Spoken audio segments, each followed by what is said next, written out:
오늘 우리가 함께 볼 말씀은 미가서 4장 9절부터 13절입니다. 함께 보겠습니다. 이제 내가 어찌하여 부르짖느냐? 너희 중에 왕이 없어졌고 네 모세가 죽었으므로 네가 해산하는 여인처럼 고통함이냐? 딸 시온이여, 해산하는 여인처럼 힘들여 나을지어다. 이제 내가 성읍에서 나가서 들에 거주하며 또 바벨론까지 이르러 거기서 구원을 얻으리니 여호와께서 거기서 너를 내 원수들의 손에서 속량하여 내시리라.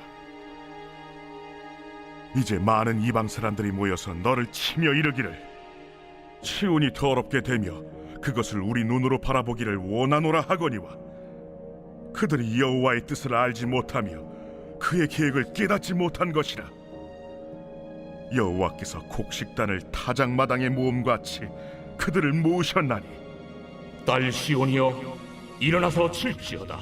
내가 내 뿔을 무쇠 같게 하며 내 굽을 놋 같게 하리니 내가 여러 백성을 쳐서 깨뜨릴 것이라. 내가 그들의 탈취물을 구별하여 여호와께 드리며 그들의 재물을 온 땅에 주께 돌리리라. 하나님께서는 이스라엘의 심판 그리고 회복 이것을 말씀하시면서 네가 어찌하여 부르짖느냐? 너희 중에 왕이 없어졌고 모사가 없으므로 부르짖느냐? 모사는 뭐냐면 왕 옆에서 조언을 하는 지혜자들이거든요. 그러니까 이스라엘에 왕이 없어서 그리고 모사가 없어서 너희가 부르짖느냐? 그것으로 인해서 해산하는 여인처럼 고통하느냐? 지금 이스라엘이 왕이 없어서 모사가 없어서 망한 것 같아서 해산하는 여인처럼 아기를 낳는 여인처럼 왜 고통하고 있느냐라고 묻는 거죠. 그런데 미가 선지자는 10절에서 딸 시온이여, 해산하는 여인처럼 힘들여 나을지어다. 네가 성읍에서 나가서 들에 거주하며, 그러니까 해산하는 여인처럼 그 고통을 다 통과하라는 것이죠. 들에 나가서 거주하라는 것이죠. 왜요? 너희가 바벨론까지 이르러서 구원을 얻을 것이기 때문에. 지금 그 고통을 통과한다면 그 바벨론에 이르러서는 구원을 얻을 것이다. 그것을 말하는 거죠. 그래서 11절에 보면 이방 나라들이 시온을 칠 것이고 그것을 통해서 이스라엘이 더러워지는 것을 보게 될 것이다 라고 이방 나라들은 생각하지만 그것은 하나님의 계획을 알지 못하기 때문이다. 이렇게 얘기합니다. 하나님께서는 이스라엘이 망하는 것 같은 이 상황 속에서도, 아이를 낳는 고통 중에 있는 것 같은 상황 속에서도 타작마당에 곡식단을 모으는 것처럼 이방 나라들을 모으고 계시다라는 거예요. 타작마당에서는 뭘 해요? 곡식단을 모아놓고 키라는 것을 들고 다 곡식단을 쳐서 곡식을 떨구잖아요. 그러니까 하나님께서는 이방 나라들을 그렇게 다 치시고 심판하실 것을 계획하고 계신데 이방 나라들은 그것을 모르고 이스라엘을 칠 계획을 갖고 있다는 것이죠. 그래서 13절에 보면 딸 시온이여, 일어나서 칠지어다. 내가 내 뿔을 무쇠 같게 하며 내 굽을 놋 같게 하리니 내가 여러 백성을 쳐서 깨뜨릴 것이다. 이렇게 말씀하십니다.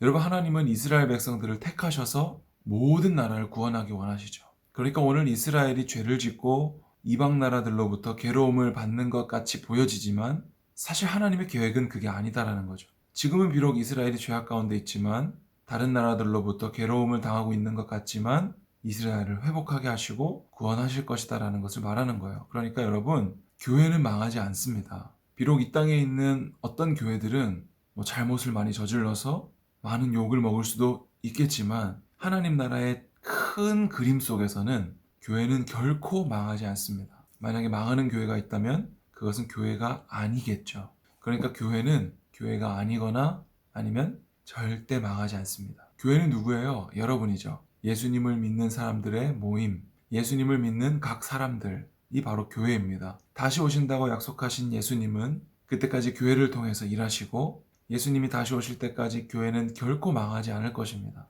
지금 눈으로 볼 때는 망하는 것 같고 연약한 것 같고 힘을 못 쓰는 것 같이 보이지만 결국 하나님은 교회를 통해서 승리를 이루어 가실 것입니다. 그것을 위해서 우리는 해산하는 고통을 통과해야 됩니다. 지금 우리는 왕이 없는 것 같고 모사가 없는 것 같은 상황 속에 있지만 딸 시온이여, 해산하는 여인처럼 힘들여 나을지어다. 이러한 시간들을 통과할 때 하나님께서는 그 고통을 통하여서 우리의 죄악을 해결하시고 그 구원을 이루어 가신다라는 것입니다. 여러분, 우리는 하루가 지나는 만큼 하나님과 더 가까워지는 거예요. 그리고 어떤 사건을 겪을 때마다 그만큼 하나님과 더 가까워지는 것입니다.